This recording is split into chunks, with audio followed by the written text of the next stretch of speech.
Sketch artist রূপার ছবিটা নিখুঁতভাবে আঁকতে না পারলে পরমা তখন বলে, এটা তো হচ্ছে না।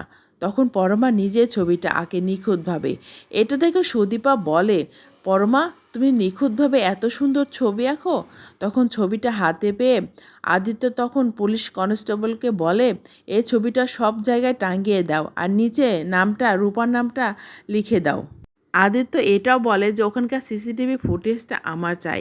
এদিকে রূপাকে রাস্তায় দুজন মানুষ পেয়ে তখন আশ্রমে নিয়ে আসে। আশ্রমে তখন ওই মহিলাটা বলে ওর সঠিক তথ্য পাওয়ার পর ওকে ছাড়বে। এদিকে কুন্তলা বলে সবার সামনে যে আমি যদি ওনাকে পাই তাহলে আমি আমার সঙ্গে নিয়ে যাব। একথা শুনে সুদীপা তখন বলে, আপনি আপনি কেন নিয়ে যাবেন? একথা শুনে আদিত্যর বাবা সুদীপাকে অনেক বকাবকি করতে থাকে। এ সময় আদিত্যর কাছে সিসিটিভি ক্যামেরা ফুটেজটা যখন চলে আসে তখন অগ্রকে সেটা চালাতে বলে। যখন অগ্র চালায় তখন সবাই দেখে কুন্তলাকে দেখে সবাই আশ্চর্য হয়ে যায়। এটা দেখে তখন সুদীপা কুন্তলাকে বলে, আপনি কে বলুন? একথা শুনে কুন্তলা বন্দুক বের করে আদিত্যর বড়মার মাথায় বন্দুকটা ধরে। তখন আদিত্য বন্দুকটা বের করে তখন বলে, আমার বড়মাকে ছেড়ে দিন। আর এদিকে সুদীপা তখন বলে, আমি ওনাকে এনেছি, যা করার আমার সঙ্গে করুন। একথা শুনে কুন্তলা আদিত্যর বড়মাকে ছেড়ে দেয়। তখন সুদীপা পাপোশ ধরে টান দিলে কুন্তলা মাটিতে পড়ে যায়। সেই সময় পরমা পুলিশকে ফোন করে। পুলিশ আসে। পুলিশের কাছ থেকে হঠাৎ করে কুন্তলা বন্দুকটা নিয়ে সুদীপারকে আঘাত করতে থাকে।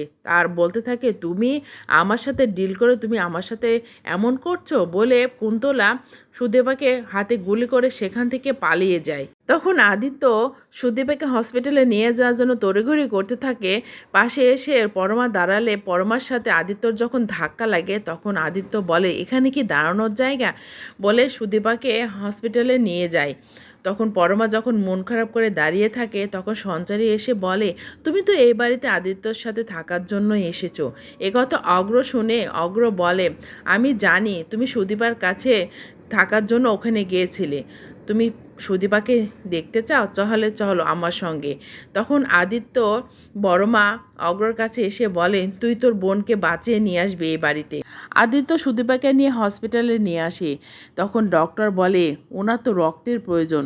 সেই সময় অগ্র হসপিটালে আসে তখন অগ্র আদিত্যকে বলে, আমি রক্ত দেব। আর বলে, তোর বৌদিকে আমি রেখে যাচ্ছি, তোর বৌদিকে কোনো কথা শোনাবে না বলে অগ্র সুদীপাকে রক্ত দিতে চলে যায়। তারপরে একটু পরে ডক্টর আসে। ডক্টর এসে বলে, আপনারা পেশেন্টের সঙ্গে দেখা করবেন না? এদিকে অগ্র রক্ত দিয়ে আসার পর পরমা তখন বলে, তুমি এখানে বসো। তখন অগ্র বলে, আমরা আর্মির লোক, আমরা সহজে ভেঙে পড়ি না। তুমি সুদীপার সঙ্গে দেখা করতে যাবা না?